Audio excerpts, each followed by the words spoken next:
Teman-teman sekalian, ada dua istilah. Ada bencana, ada musibah. Bedain ya. Kalau bencana itu sesuatu yang menimpa umum, merata, seperti tsunami, seperti banjir, gempa, banyak orang yang kena bencana. Kalau bencana sebabnya dosa, nggak ada yang lain udah. Jadi kalau merata maksiat, maka akan datang bencana umum itu. Kalau musibah, sifatnya datang kepada individual. Dan ini pasti datang kepada semua orang, beriman atau orang kafir. Beriman atau orang kafir. Kalau orang beriman, tujuan daripada musibah, kayak kita sakit, bangun tidur tiba-tiba sakit, ya, jalan tiba-tiba keseleo, ya, atau kita mulai usaha ternyata tidak berhasil. Musibah yang datang secara individu. Maka ini kalau orang beriman tujuannya untuk membersihkan dosanya, meninggikan derajatnya, dan mengikat dia dalam ketaatan kepada Allah. Saya kasih contoh. Kalau orang beriman teman-teman sekalian, kata ulama dirincikan, misal Allah yang maha pemurah ingin agar orang ini mendapatkan derajat tinggi di surga. Ada derajat kita nggak bisa jangkau kecuali dengan 100 tahun ibadah, 100 tahun puasa, 100 tahun sholat malam, 100 tahun bakti dengan orang tua, 100 tahun mungkin berjihad. Tapi Allah dengan kemahamurahnya tahu kalau hamba ini orangnya baik nih. Allah mau kita sampai derajat itu. Umur kita cuma 70 tahun. Padahal harus ibadah 100 tahun. Dari 70 tahun mungkin ada waktu lalai, ada waktu masa sebelum balik, ada waktu untuk tidur, segala macam. Anggap dari 70 tahun itu cuma 30 tahun kita ibadah. Tapi Allah dengan kemahamurahnya ingin kita sampai derajat itu. Gimana caranya? Allah datangkan penyakit untuk dia 10 tahun.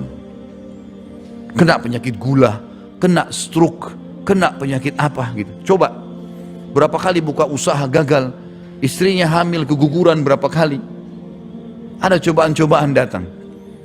Kalau dia faham cobaan itu semuanya untuk meninggikan derajat dia nanti di surga, maka semua akan diterima.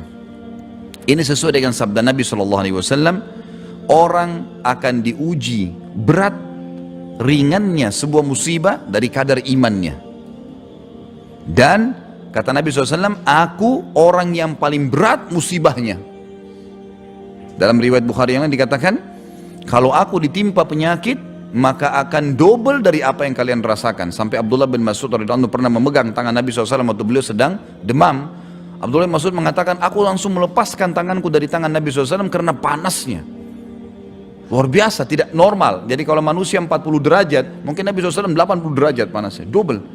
Padahal Nabi SAW utusan Allah. Untuk apa Nabi SAW dicoba teman-teman sekalian? Peninggian derajat. Peninggian derajat. Ya. Karena di surga pun ada persaingan para nabi-nabi. Ingat hadis Bukhari yang berbunyi, kalau kalian dengarkan muadzin ucapkan seperti apa yang diucapkan oleh muadzin, lalu bacalah salawat untukku, karena siapa yang membaca salawat untukku maka dia akan mendapatkan akan diberikan salam oleh Allah, karunia, rahmat dari Allah 10 kali.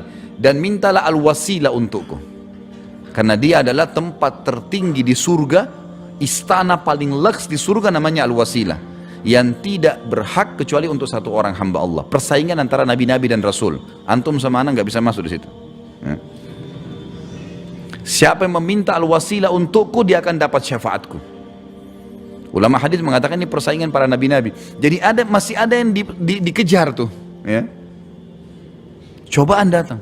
Nabi SAW dicoba, meninggal Khadijah radhiyallahu anha, meninggal ketiga anak laki-lakinya, Abdullah, Qasim dan Ibrahim. Tiga-tiganya diharapkan menjadi kader umat, tapi takdir Allah berbeda, ya. Seperti itulah. Anak mantunya As bin Abi As, suaminya Zainab, tidak masuk Islam di awal. Nanti berjalan waktu cukup lama baru kemudian masuk Islam. Dicoba. Pamannya sendiri Abu Thalib meninggal dalam keadaan kafir. Pamannya Abu Lahab membenci Islam, memerangi Nabi SAW. Cobaan datang, musibah, gitu kan. Tapi ini jelas bisa dilalui oleh seorang mukmin, karena kata Nabi SAW, Allah tidak akan mendatangkan musibah bagi seorang hamba kecuali sesuai dengan kadar kemampuannya. Jadi antum harus yakin seberat apapun musibah datang kepada antum itu pasti antum bisa melaluinya. Peninggian derajat atau pembersihan dosa. Dalam hadis Muslim dijelaskan tidak ada yang menimpa seorang muslim dari capek, letih, sakit, gangguan orang, bahkan duri menusuk kakinya kecuali jadi pembersihan dosanya. Kemudian juga pengurungan ya, atau membawa seorang mukmin itu pada jalur ketaatan secara mau nggak mau. Misal seseorang stroke teman-teman sekalian, terfikir nggak pergi ke diskotik, bar, zina? Hah? Atau antum lagi terlilit utang, sumpek, ya, terpikir nggak untuk buat dosa kira-kira? Dosa itu datang teman-teman pada saat orang lagi berlihai-lihai, banyak waktu lowong, ya. Makanya ulama mengatakan untuk menjauhi dosa itu caranya sederhana, sibukkan diri dengan ibadah sudah. Nanti dosa itu akan tertinggal dengan sendiri, karena dosa itu datang dengan kelalaian. Kalau orang lagi padat jadwalnya, sibuk, kita lagi lembur, punya kerjaan, teman kita ngajak kemana, waduh saya lagi ada kerjaan nih, nggak bisa, karena padatnya kegiatannya. Nah musibah bagi orang mukmin itu untuk memaksa dia, tanda kutip, di rel ketaatan. Kita nggak ada waktu untuk buat dosa. Bisa ditangkap ini? Nggak ada suara, senyap. Entah antum ini faham, tangkap atau kemana. Mengkhayal boleh tapi di pelajaran kita ya, jangan kemana-mana. Jadi harus difahamin ini ya. Baik, kalau untuk orang fasik atau orang kafir, musibah itu, fasik ini siapa? Muslim tapi masih banyak dosanya. Muslim sholat tapi masih zina, masih riba, mencampur baur amal saleh dengan kemaksiatan, ini namanya orang fasik. Atau orang kafir, musibah yang datang kepada mereka. Kalau orang fasik, untuk membersihkan dosanya, dibantu oleh Allah untuk itu, membersihkan dosanya, atau justru untuk ya memberikan kepada dia peringatan. Umumnya orang subhanallah kalau buat maksiat lalu Allah datangkan cobaan, umumnya itu hatinya cenderung untuk bertobat kepada Allah. Orang kalau umum ya, jadi mungkin ada 1-2 orang lah yang kita anggap keluar dari rel ini, yang mungkin kalau lagi musibah, kemudian dia malah larikan kepada dosa-dosa gitu. Orang umumnya duduk, merenung, kalau dia ikutin kecenderungan hatinya, dia akan lari ke ibadah tuh. Biasanya nanti lari ke masjid, konsultasi kepada ustadz, mulai kembali ke jalan Allah. Orang fasik. Kalau orang kafir, murni untuk memberikan peringatan kepada dia. Ini pembagian antara bencana dan musibah ya.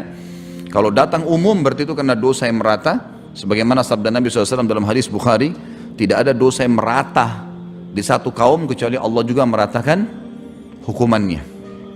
Di dalam hadis yang lain juga, kalau ada orang yang berbuat dosa dan dibiarkan, tidak dipungkiri, maka Allah akan datangkan cobaannya dan nanti semua kena, walaupun orang yang ada di situ yang baik pun kena. Nanti Allah akan bangkitkan sesuai dengan kadar niat dan amalnya.